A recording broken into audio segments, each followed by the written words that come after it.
Bom dia a todos, prazer estar falando com vocês mais uma vez, nessa nossa quinta-feira, sobre um tema que é fascinante, a gente está estudando e toda hora tem uma novidade, muita gente investindo nesse negócio, muita gente discutindo esse negócio.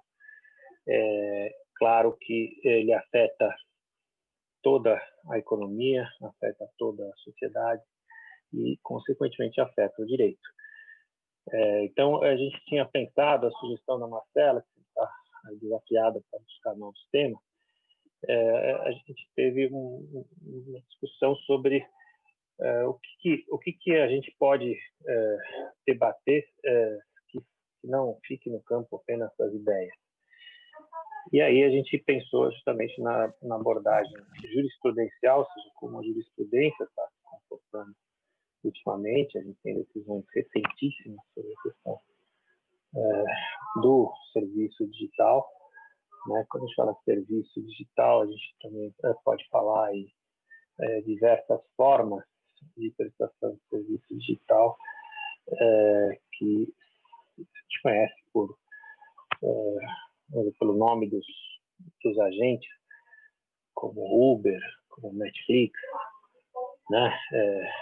E outros agentes da economia digital, que às vezes são plataformas, são marketplace.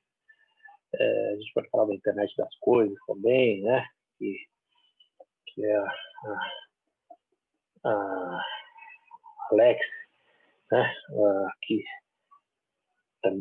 é um equipamento, mas por trás do equipamento tem uma prestação de serviço, tem uma discussão ainda sobre software, né? Então, software efetivo já é o software que vem sendo discutido há mais de 15 anos no Brasil, mais de 20 anos no Brasil, e que o Supremo tem sido chamado a se manifestar sobre essa questão e também tem alterado o seu modo de pensar nas ocasiões que foi chamado, justamente pela modificação tecnológica que tem acontecido nos últimos anos.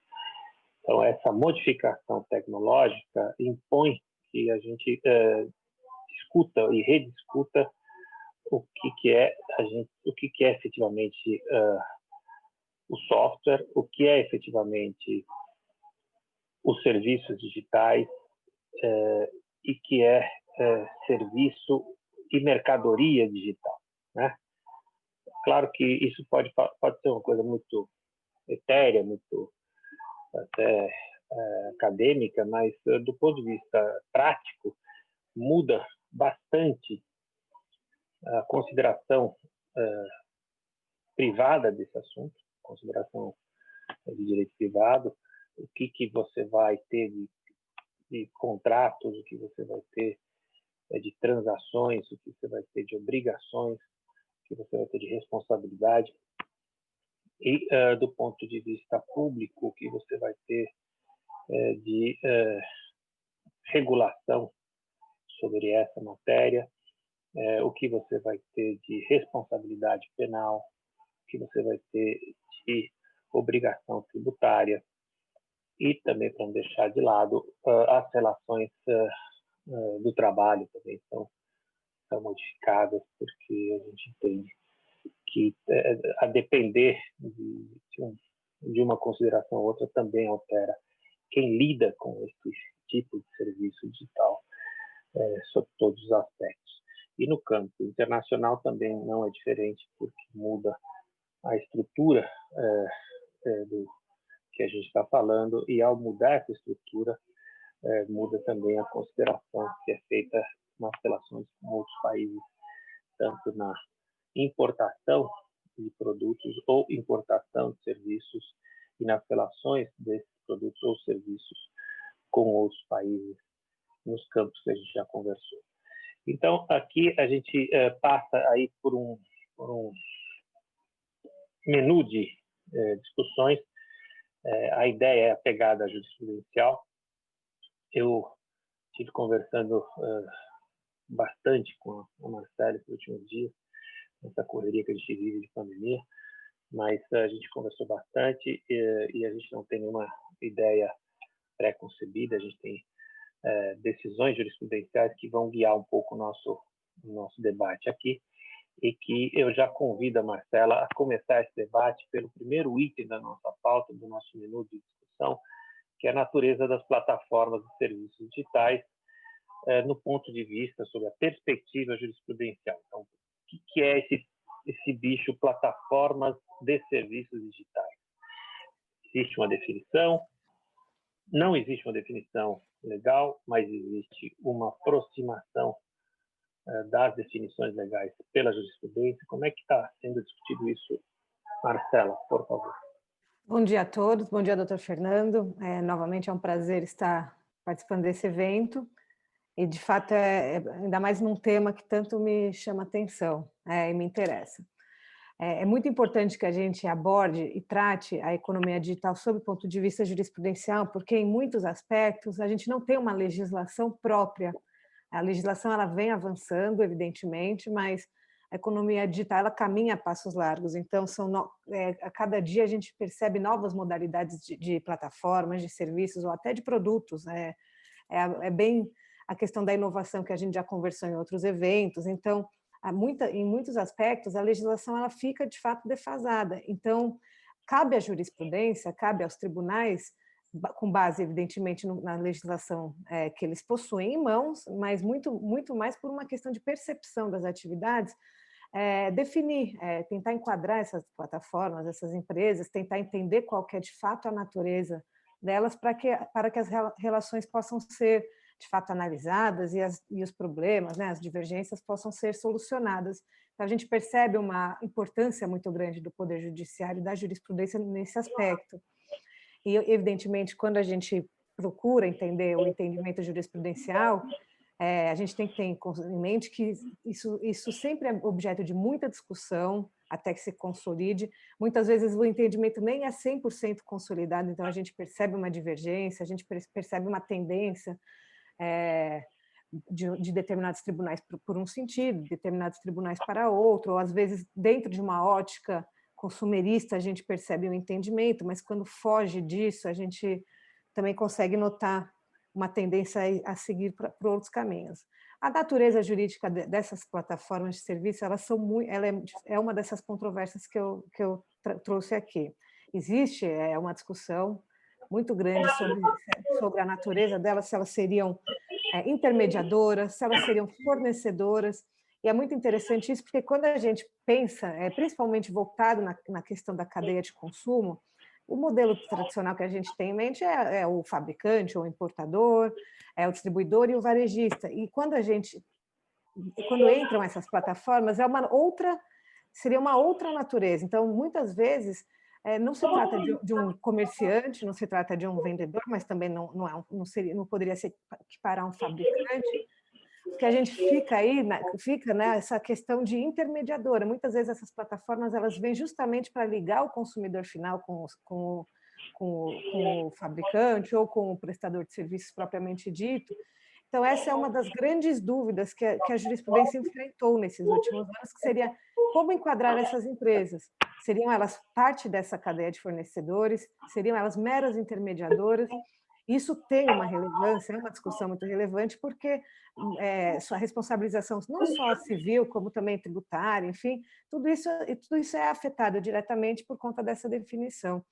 Hoje a gente tem um cenário em que, do ponto de vista do direito do consumidor, essas empresas elas têm sido consideradas como parte da cadeia de consumo. Então, para todos os efeitos, elas não estão sendo vistas como meras intermediárias. A partir do momento em que existe uma relação de consumo, em que essas empresas facilitadoras, vamos dizer assim, essas intermediadoras participam, os tribunais eles têm de forma majoritária entendido que elas fazem parte da cadeia de consumo na qualidade de fornecedoras.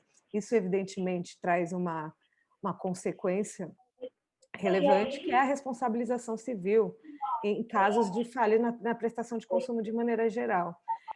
A gente já falou um pouco sobre isso em outros eventos, mas dentro do ponto de vista dessas relações, né, quando a gente tem o Código de Defesa aplicado, todas as empresas que estão na cadeia de consumo, elas respondem perante o consumidor. Então, isso gera um ônus, vamos dizer assim, para as plataformas dentro da economia digital, que acabam tendo que responder muitas vezes por atos ilícitos cometidos por terceiros, seja o efetivo prestador de serviço, seja o comerciante, o lojista, que foi, ou até um parceiro, né, como eles chamam, então, no caso do iFood, um restaurante, no caso do Uber, um motorista. Essas empresas, elas acabam respondendo perante os consumidores. Então, o primeiro ponto, né, dessa classificação seria esse, né? Elas são consideradas fornecedoras de uma forma majoritária dentro das relações de consumo. O que é interessante trazer aqui... Então, só para seguir nessa ideia de natureza das plataformas. Então, veja, tecnologicamente, essas plataformas trabalham com uma ideia de aproximação entre consumidores e empresas e entre empresas e empresas. Então, tanto B2B quanto B2C. Nessa ideia da tecnologia, existe, claro, não só no Brasil, no mundo inteiro, uma iniciativa de se manter numa condição apenas de aproximação entre particulares para que se identifique a riqueza que é cobrada como uma parte do negócio. Então, eu sou um intermediário, eu aproximo as pessoas. Quando eu sou intermediário e aproximo as pessoas, eu tenho que dizer, por que eu sou intermediário? Por que eu sou representante? Por exemplo, o que é o representante? O representante é aquele que aproxima as pessoas. Então, eu vou lá na cidade, represento um determinado negócio, represento uma determinada empresa e eu faço a ponte entre a empresa e outras empresas locais ou entre a empresa e os consumidores locais. Então, essa ponte faz com que eu tenha uma remuneração adequada apenas a essa atuação de aproximação e não o negócio como um todo.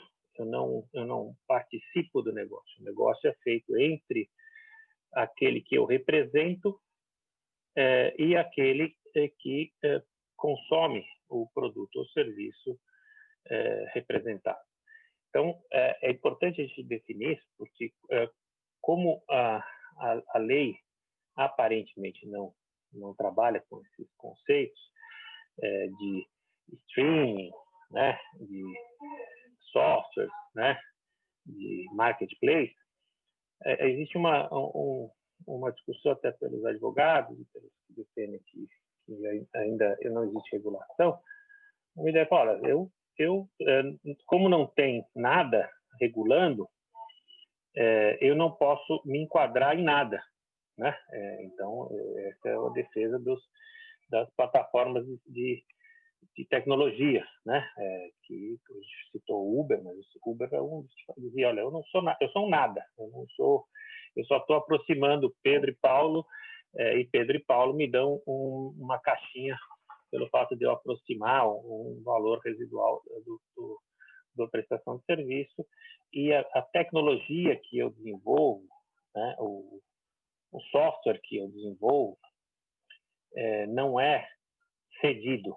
Isso é importante, né? O software que eu desenvolvo, eu não concedo o uso para Pedro ou Paulo. Eu não estou dando também não vendo o meu software, né? Então, não é, que é a discussão que está no Supremo. Eu não vendo o meu software, não é uma mercadoria, então não, você vai lá e compra um software de prateleira, você não compra um disquete, como é da minha época, né?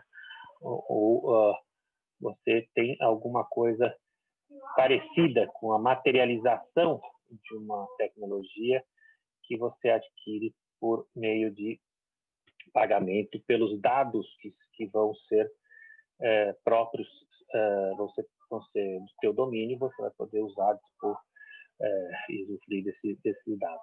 É muito importante que a gente veja esse aspecto, porque isso muda a estrutura de negócios e muda também a estrutura de considerações econômicas, tanto para fins de direito privado quanto para fins de direito público.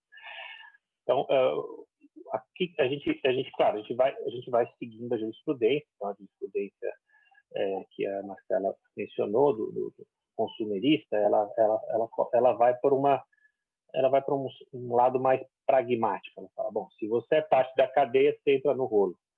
Assim como também a jurisprudência trabalhista, ela fala, bom, se você entra na cadeia de prestação de serviços ou na cadeia de consumo, tanto faz a prestação de serviço ou venda de mercadoria, você também responde.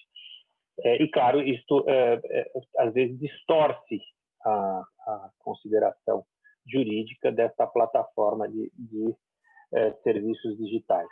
Então, você, Marcela, pela jurisprudência que você analisou, e a gente tem aí, claro, aí nos itens para enfrentar na sequência, a gente vai falar de responsabilidade civil. Mas a gente vai claro, passar por responsabilidade civil consumerista, mas a gente vai ter que falar responsabilidade civil de modo geral. Você vê essa evolução da jurisprudência? Você chegou a ver alguma jurisprudência que assim, tratasse da natureza jurídica das plataformas de serviços digitais? Sim, existe bastante essa discussão, ela está presente, evidentemente que sempre de forma, nas jurisprudências que eu pude estudar, isso é uma discussão que acaba sendo secundária para que se chegue à solução de um problema primário. Então, existe um problema e para que se resolver esse problema, a jurisprudência ela tem que enfrentar esse assunto, né? Ela tem que enquadrar essas empresas, entender qual que é a natureza jurídica dessas empresas, isso, né, na falta de uma legislação, na falta de uma regulamentação clara, né, com relação a essa questão, acaba sendo feito caso a caso. Então, isso é até um ponto que eu acho legal trazer aqui, é que, por mais que, de modo geral, exista, dentro do ponto de vista consumerista, esse entendimento, é possível achar alguns julgados sobre plataformas um pouco mais conhecidas, às vezes um modelo de negócio um pouco menos inovador, em que as pessoas têm um pouco mais de compreensão de como funciona, que ela consegue isolar bem, a jurisprudência ela isola bem quais seriam as responsabilidades. Eu vou dar um exemplo aqui de um problema de uma aquisição de passagem aérea feito pelo site decolar.com, e houve um problema por parte do consumidor na hora de embarcar no voo, enfim, lá no aeroporto, tiveram alguns problemas relacionados à companhia aérea, que eu não me lembro agora de cabeça qual que era. Mas, enfim, isso, evidentemente, o consumidor, ele ingressou com uma ação, né, no juizado especial, acionou tanto a companhia aérea quanto o decolar.com, e nesse caso específico, o colégio recursal, né, não foi exatamente o Tribunal de Justiça, mas o colégio recursal ele entendeu que nesse caso específico não tinha a responsabilidade dessa empresa, que ela teria sido só uma intermediária, no caso do Decolar, que teria feito a venda, foi a plataforma que fez a venda. Então, por um lado, a gente tem uma jurisprudência massiva, no sentido de enquadrar, mas quando é possível que se isole a responsabilidade, quando é possível que se perceba que aquilo que gerou o ato foi oriundo da empresa que efetivamente prestaria o serviço e não daquela que fez o intermédio, daquela que conectou A com B, aí, de fato, existe uma sensibilidade dos tribunais no geral, e isso eu trouxe um caso, mas são alguns nesse sentido, mas não são poucos, mas existe essa sensibilidade de isolar, então não é algo que acontece de forma automática, existe uma análise do caso concreto, existe um cuidado do judiciário, até para não... Porque isso é aquilo que a gente falou, como a gente não tem uma regulamentação, não tem uma definição legal, não pode, existe esse risco, esse cuidado para que se não caia em uma avaliação, em uma rotulação em massa, em que dentro de um caso específico se utilize um conceito para outros casos que de repente não se aplicariam. Então não faz sentido, né, você condenar uma empresa que vendeu uma passagem aérea por um problema que ocorreu no aeroporto no dia da viagem. Então existe essa sensibilidade dos tribunais em analisar sim o caso concreto. Mas, de forma geral, quando não se é possível identificar exatamente aonde ocorreu o ato, né, que gerou o evento danoso, essas empresas, essas plataformas, elas têm sido consideradas parte da cadeia de fornecedores. Então, vamos lá, de novo essa questão do conceito, né? Então, eu tenho esse copo aqui que é dos Monstros S.A., que né? Ele é roubei do meu filho, e ele é um típico produto, né? É um copo plástico, tem um licenciamento por trás dele, a Disney licenciou este filme, né? Os direitos desse filme, para que então fossem produzidos os copos são vendidos. Então, velho, quando eu licencio essa figura, eu tenho um direito de uso dessa imagem que eu vou colocar nos copos e vou vender. Quando eu licencio, é muito claro, eu tenho uma tranquilidade para dizer, olha, eu tenho todo o direito de usar, dispor dessa imagem e usufruir dessa imagem nos limites contratuais, nos limites dos direitos autorais, certo? Agora, a grande discussão que tem no campo jurídico é o seguinte, voltando ao exemplo que eu sempre aprendo com os mais jovens do caso do meu filho. Porque meu filho fala, eu quero dar um nome lá seria uma camiseta, no meu linguajar ancestral, que você coloca nos personagens dos joguinhos eletrônicos. Então, eu posso dar de presente para um amigo, compro isso, e aí os personagens do jogo passam a se vestir caracterizados de uma determinada personagem, e aquilo tem um preço.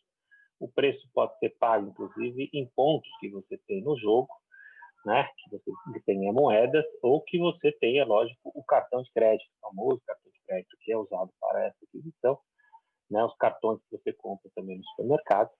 E é muito interessante isso, porque você compra um cartão no supermercado e esse cartão te dá direito a um valor que você compra a tal da camiseta e todos os personagens do jogo eletrônico passam a vestir essa camiseta que você dá de presente para alguém ou você usa para você. Também pode comprar outras coisas no jogo. E essa compra de alterações do jogo dá a quem compra uma noção de aquisição de produto.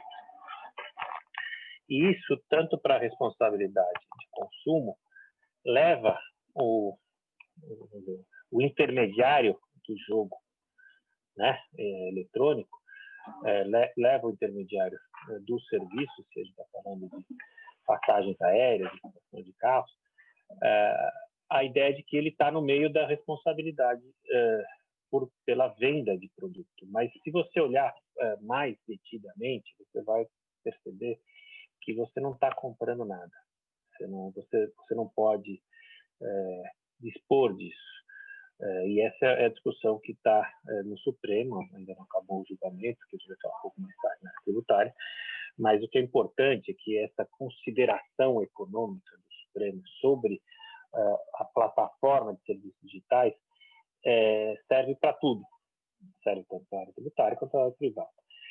Então, em algum momento, a jurisprudência dos tribunais que tratam de consumo vão ter que se adaptar a essa consideração do Supremo, porque quando é feita em repercussão geral, ela vincula todas as cortes inferiores. Então, ela vincula, inclusive, no aspecto civil. Então, se você está pensando que isso é um produto, é uma coisa. Mas se está pensando que é um serviço, é outra completamente diferente. Porque, veja, se eu apenas permito que você adquira uma passagem aérea por meio de uma plataforma digital, ou, você está falando de Black Friday, né? Eu permito que você faça a compra usando a minha plataforma digital.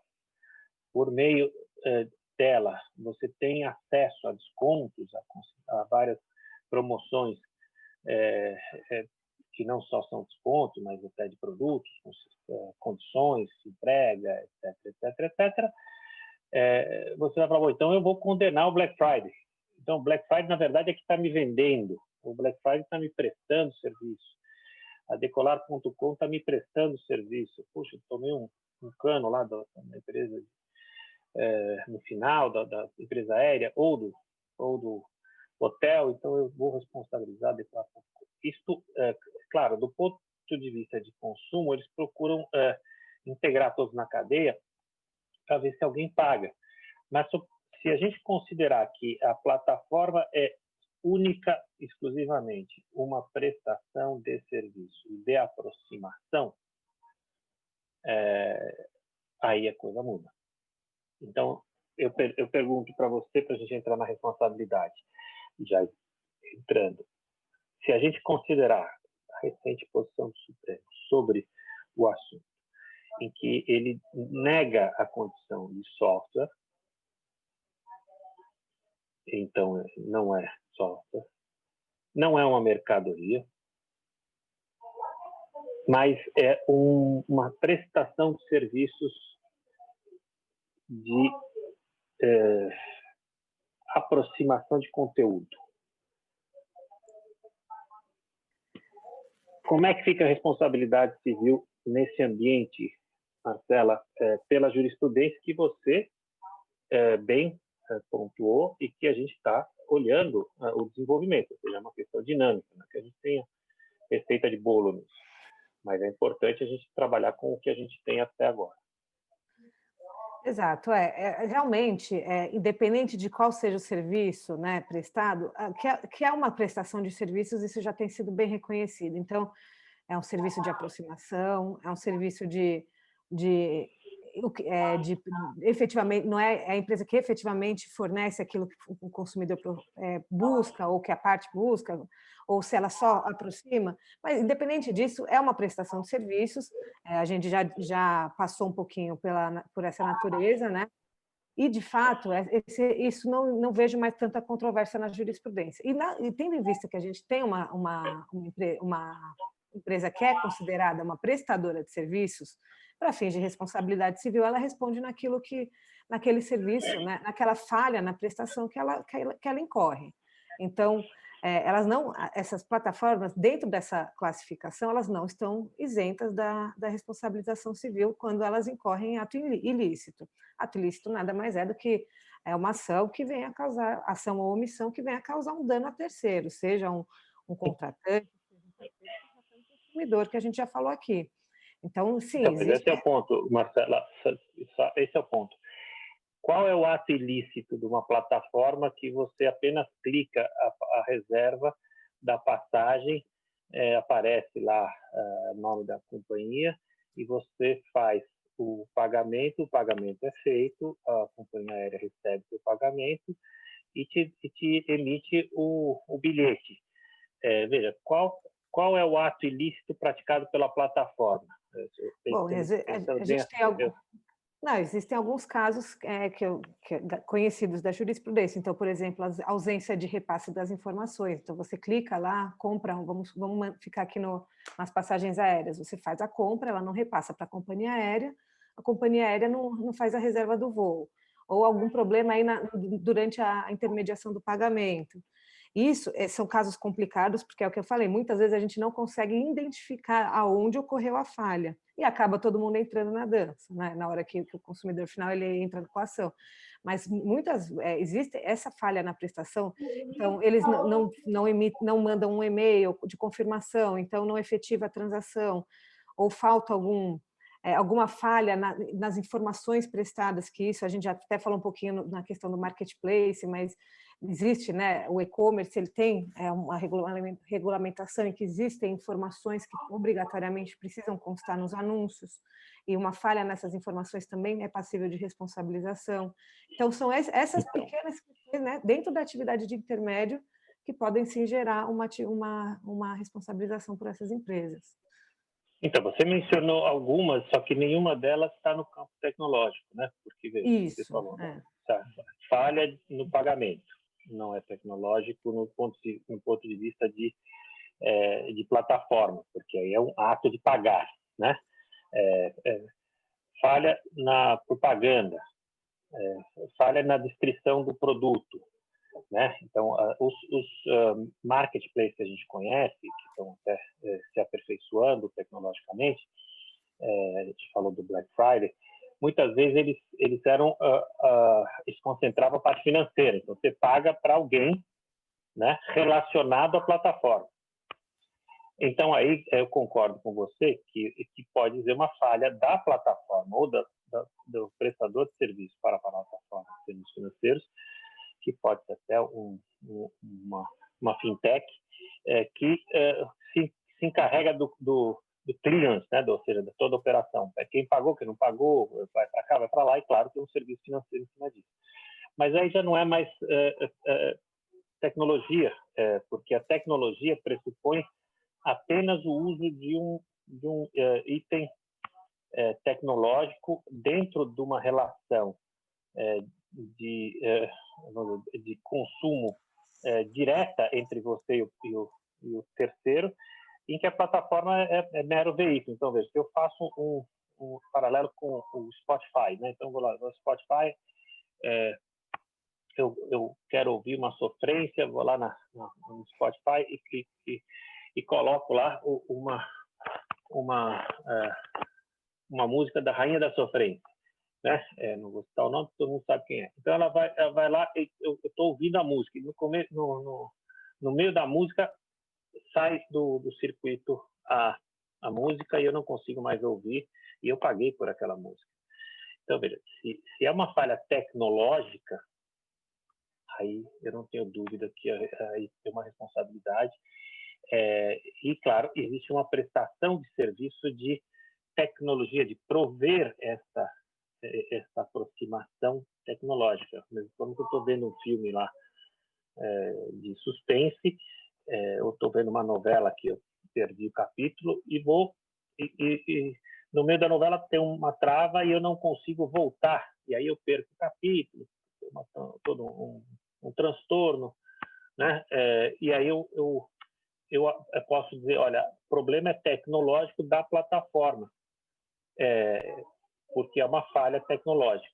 E aí, claro, eu não posso processar o canal de televisão que gerou essa imagem, nem a produtora do filme que gerou essa imagem.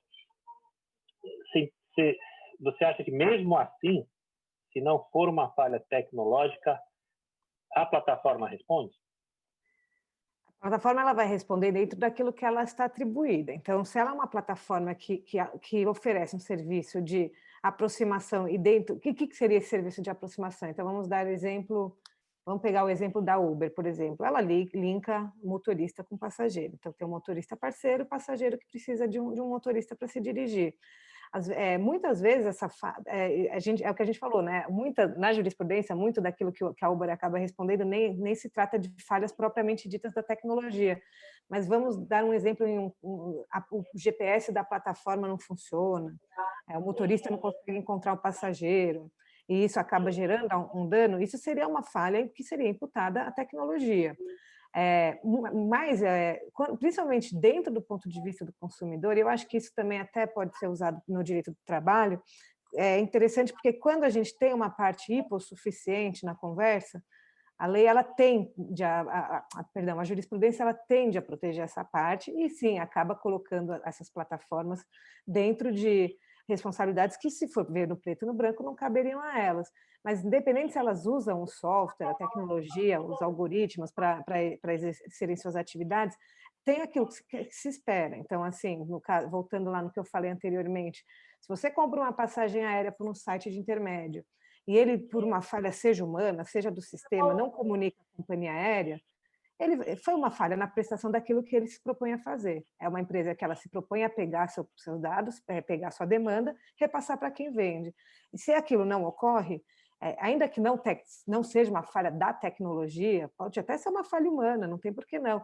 Aquilo que ela se propõe a fazer, aquela atividade que ela vende, né, ela não fez de maneira efetiva, então ela vai ser responsabilizada, independente disso ou não. Independente de ser tecnológico ou não. Então você deixou claro, ela não vende passagem aérea, ela não vende filme e não vende novela. Ela só vai responder pelo erro tecnológico, pela falha tecnológica que ela tenha. E aquelas marketplaces que fazem mais do que aproximação, fazem também a parte financeira da operação, às vezes fazem até a parte de propaganda, de marketing da operação, aí elas respondem por outro tipo de serviço. Então, nesse ambiente é importante a gente cercar, porque existe uma clara discussão, tirando o aspecto consumerista, que foi muito bem explorado por você, nas relações entre as plataformas e terceiros. Porque, claro, se eu presto um serviço de marketing, de propaganda, se eu presto serviços financeiros, eu também vou ter outros contratantes, né? Eu tenho também vendors, né? Porque eu pego toda a minha massa de consumidores e coloco dentro até de cartão de crédito, né? Vendo esses dados para cartão de crédito que vão usar essa multiplicidade de dados para a finalidade mais diversa, né? Uma finalidade mais diversa. Eu vou negociar isso. Então, aqui existe uma outra questão. Se eu não sou o dono dos dados, é uma coisa diferente. Mas se eu sou o dono dos dados, aí a minha plataforma é já que a gente chama de um plexo de negócio, né? Então, ela não é mais só uma plataforma tecnológica. Ela tem uma natureza financeira, ela tem uma natureza de banco de dados, ela tem uma natureza de marketing, ela tem uma natureza de serviços de atendimento ao consumidor. Então, você tem dentro da mesma plataforma vários negócios. E aí, claro, isto, ao mesmo tempo que dificulta a percepção nítida do que é a plataforma, facilita, por outro lado, você compartimentar os trabalhos, os negócios existentes. Nesse sentido, como evolui a questão da jurisprudência até então, né, em relação aos fraudes, os contratos abusivos, o seguro para essas operações, tem que ter um seguro sobre isso, né? Tem que ter quando você adere a essas plataformas, você tem umas cláusulas que você praticamente assina quando você baixa o sistema, baixa o Netflix, baixa o Spotify, ou você faz um Spotify gratuito no dia seguinte, você já está recebendo propaganda para fazer upgrade do Spotify para você comprar outros serviços, e você está sempre comprando serviços que depois vêm no seu cartão de crédito. Mas e que são cláusulas abusivas dentro do conceito da jurisprudência nesse ambiente e como funciona o seguro? Porque a gente está meio apertado de tempo, porque a gente está falando 15 minutos, a gente tem que falar da parte tributária, eu estou ficando apertado aqui. Vamos lá, Marcela. Bom, vamos correr então para dar tempo de falar de tudo. De fato, tem esse outro lado das relações, né, dentro do direito privado, né? Além da questão dos consumidores, existem o contrato das plataformas com os seus parceiros, enfim, contratados e etc. E esses contratos, eles são muito complexos do ponto de vista jurisprudencial, porque eles são contratos atípicos. Então, muitas vezes, dependendo da plataforma, nem existe um contrato propriamente dito. A parceria, vamos dizer assim, ela é feita através de um termo de uso. Então, são contratos de adesão, né, quando feitos. Então, muitas vezes, as cláusulas elas acabam virando discussões no judiciário, principalmente no ponto de vista de resguardo daqueles que são contratados. Então, aqui eu trago como exemplo essas plataformas que a gente conhece bem, Uber, Rappi, iFood, que tem parceiros, seja restaurantes, sejam os motoristas parceiros.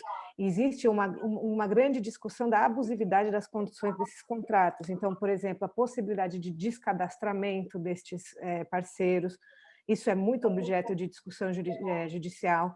Então, parceiros que são descadastrados por conta de eventuais, vamos dizer assim, faltas cometidas, né? Má avaliação. Isso, existe uma discussão muito grande sobre a abusividade desse conceito, desse cadastramento e dessa exclusão, né, que para muitas são a fonte de renda principal. A jurisprudência ela não entende isso de forma unânime, é muito discutido, muitos juízes muitos tribunais defendem a questão de que as empresas têm a liberdade de contratar, então ninguém é obrigado a contratar com ninguém. Se as plataformas entendem que não é mais conveniente manter aquela contratação, elas têm a liberdade de desfazer, evidentemente dentro daquilo que foi acordado. Mas também existem muitos julgados assim que vêm indo na contramão desse entendimento, que eles entendem que esses contratos eles não são são meros contratos de parceria e tudo mais, que existe uma hipossuficiência também dentro dessa relação, porque para muitos aquilo é realmente como se fosse uma fonte de renda, tanto que existe a famosa discussão se essas relações elas são ou não trabalhistas. Então, muitos julgados eles estão começando a surgir nesse sentido de que esse descadastramento, vamos dizer assim, arbitrário, ele não pode simplesmente ser feito de forma unilateral, sem que a parte tenha a possibilidade de se defender daquilo que ela vem sendo acusada como falta, né, daquela conduta que vem sendo acusada como falta. Então, é muito interessante essa abordagem, porque a gente percebe que, diferente do que a gente está acostumado a ver, essa liberdade de contratação ou até de distratação, se a gente pode dizer assim, ela acaba sendo um pouco restrita dentro desse cenário.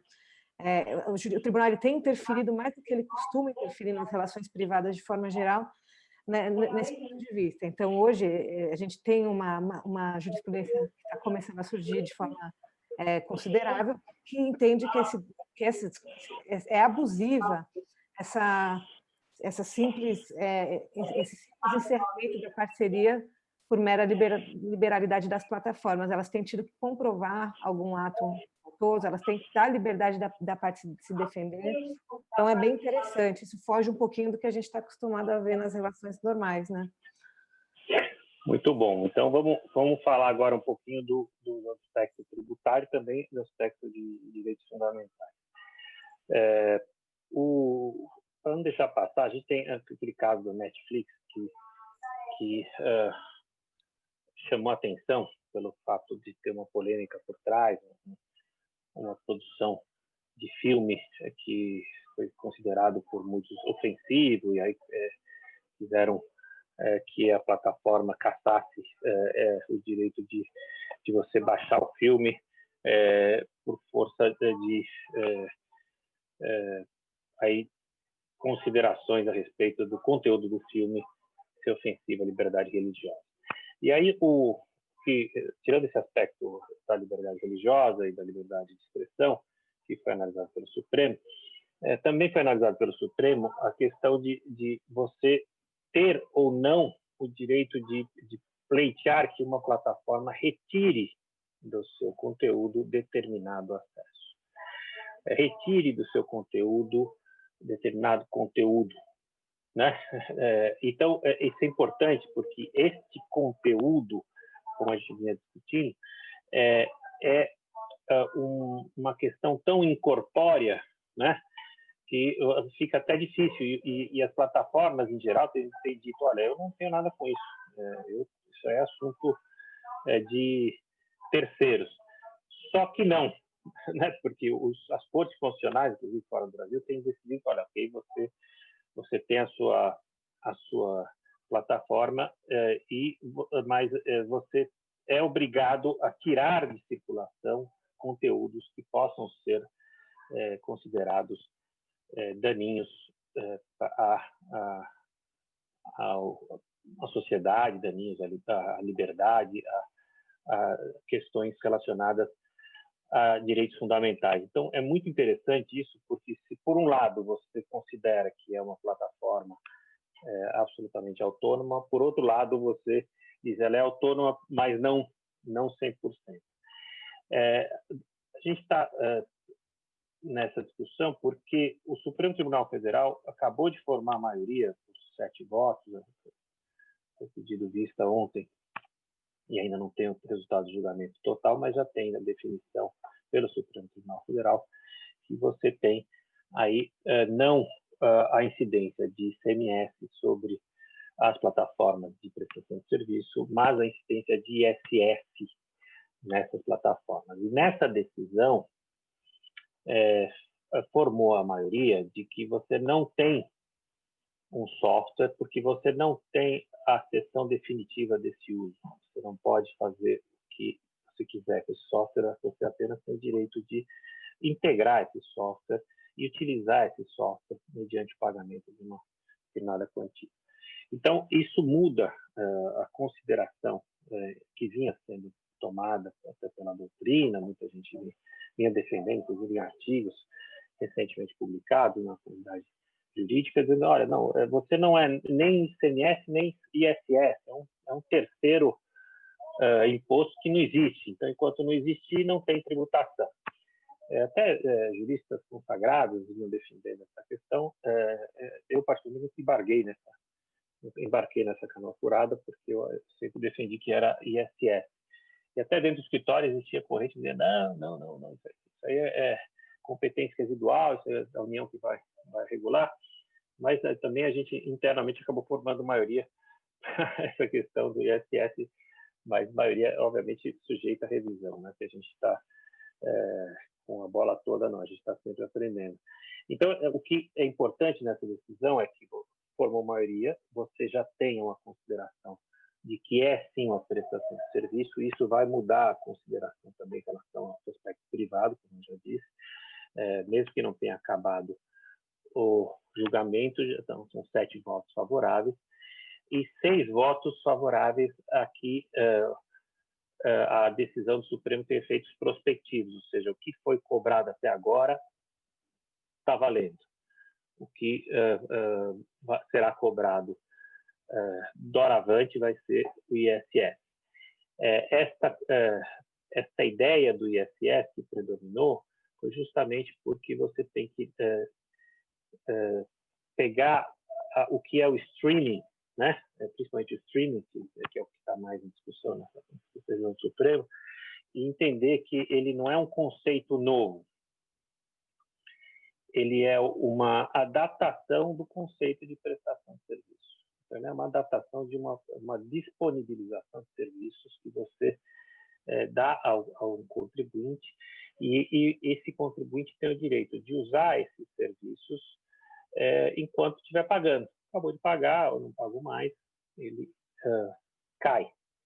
Então, esse serviço de streaming, que parecia ser um conceito novo e, consequentemente, não passível de tributação, ou não passível de regulação, porque isso também entende que é uma evolução na discussão da plataforma de serviço, inclusive válido para Uber e outras plataformas de serviço, porque você vai ter, então, primeiro, do ponto de vista de direito privado, uma consideração que é uma obrigação de fazer, mas muito complexa, ela pode ser variável, ela pode ser um misto de dar e fazer, e isso vai gerar responsabilidades para essa plataforma, né, como a Marcela bem pontuou até agora, na medida em que eles prestem serviços variados. Se eles também não prestarem serviços variados, apenas prestarem serviço tecnológico de aproximação, vai ser no campo desse serviço tecnológico de aproximação, e o resto vai ter que ser definido posteriormente.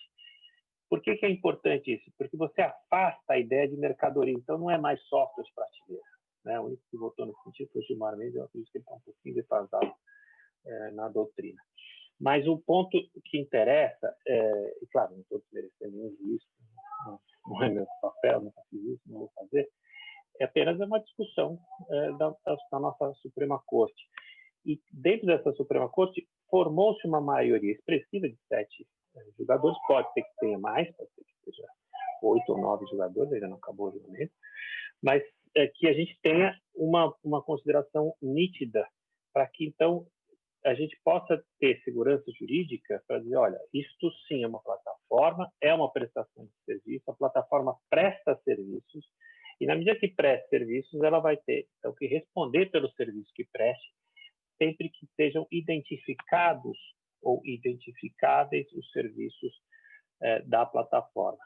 Então, isso tem uma importante mensagem que eu tiro daquele limbo jurídico, dizendo, olha, isso é um nada, né? Como muitas empresas andavam falando. Não, eu estou num limbo, não estou nem para cá nem para lá, então eu não posso ser responsabilizado sobre nada.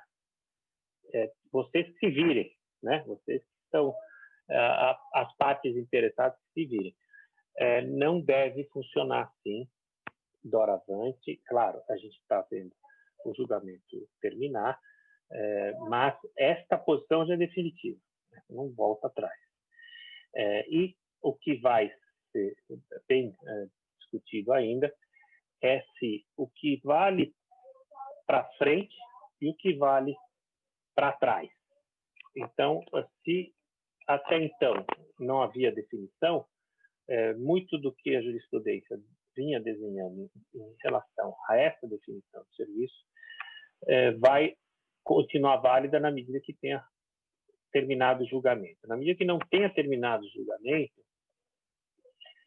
os tribunais vão ter que seguir essa orientação do Supremo, tanto do aspecto de direito privado quanto do aspecto de direito público. Ou seja, eles vão ter que pensar assim, ok, então, se o Supremo entendeu que é serviço, então, sendo o serviço, as relações de direito privado e de direito consumidor nesta questão vão seguir esse serviço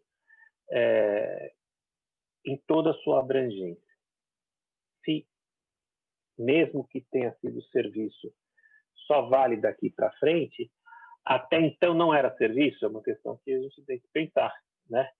Ou era serviço, já era serviço, e o Supremo só veio a ratificar o que era serviço, porque os efeitos prospectivos da decisão do Supremo são em matéria tributária, eles não são em matéria civil.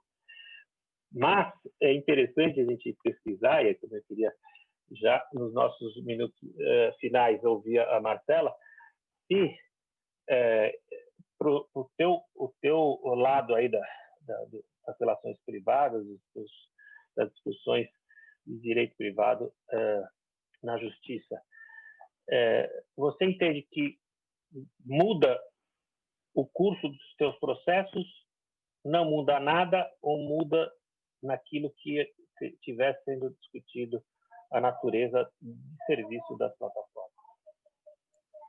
Eu acredito que esse entendimento que o Supremo já consolidou, ainda que não tenha terminado o julgamento, né, mas que já está, né, a maioria já está formada, ele vai de encontro com o que a gente acompanha no direito privado. De certa forma, eu acredito que não deve trazer nenhuma grande mudança. Evidentemente que ele, por mais que ele seja seja um julgamento voltado para a questão da tributação propriamente dito, a gente percebe que muitas vezes esse entendimento ele deve ser usado como analogia dentro das relações de direito privado. Então, aquilo que o Supremo sedimentar certamente pode ser fundamentação de decisões dentro do direito privado. Então, eu entendo que ele está alinhado com o que vem sendo decidido, mas acredito que vai sim influenciar alguns tribunais que possam entender de forma diferente. E então já está seguindo ali, então vai ao encontro dessas questões do posicionamento da Corte em outros tribunais. E do ponto de vista de direitos humanos, que está no meio de uma eleição, as plataformas de uso de serviços, plataformas de prestação de serviços, devem ficar atentas àquilo que o Supremo também considera direitos fundamentais do cidadão. E o direito fundamental do cidadão à imagem e à integridade vem sendo discutido constantemente, no domingo isso vai acontecer, no domingo, né, as eleições, a gente vai ter muito debate sobre isso, porque existe um uso criminoso por parte de determinados agentes que eles usam plataforma, usam robôs, etc., para desqualificar pessoas. E essas plataformas têm sido condenadas pela Justiça Eleitoral e pela Justiça Comum a tirarem de seu conteúdo determinadas chamadas fake news e questões ofensivas. Isso é interessante porque, então, a plataforma é uma prestadora de serviço, definida pelo Supremo, ela é sujeita a ter que retirar alguns conteúdos que sejam ofensivos. A liberdade de expressão não é absoluta, ela é relativa. A liberdade de contratar também é relativa. E, consequentemente, a liberdade de tributar ou de não ser tributado é relativa. Então, a gente tem que pensar nesse ambiente, se essa liberdade de agir não sofreu algum déficit com essa consideração do Supremo, ou é, sim, uma liberdade relativa, consequentemente, o Supremo tem que se manifestar, o TSE tem que se manifestar e os tribunais inferiores também. Com isso, eu acho que a gente encerra. Não sei se a Marcela quer terminar com algumas palavras ou ela quer agradecer e a gente tem que se mandar, Marcela. Infelizmente. Pode seguir aí com as suas considerações. Não, eu agradeço o debate, é sempre muito interessante. Vamos respeitar o horário, agradecer a presença de todos os presentes e espero voltar em breve nesse tema que é muito interessante com todos vocês. Vamos continuar estudando, continuar discutindo internamente com os nossos parceiros. Estou vendo um monte de amigo aqui, gente legal que está prestando atenção no nosso debate. Vamos seguir com as nossas lives. Um bom final de semana aí para vocês e até a semana que vem. Um abraço a todos. Tchau, gente. Um abraço a todos.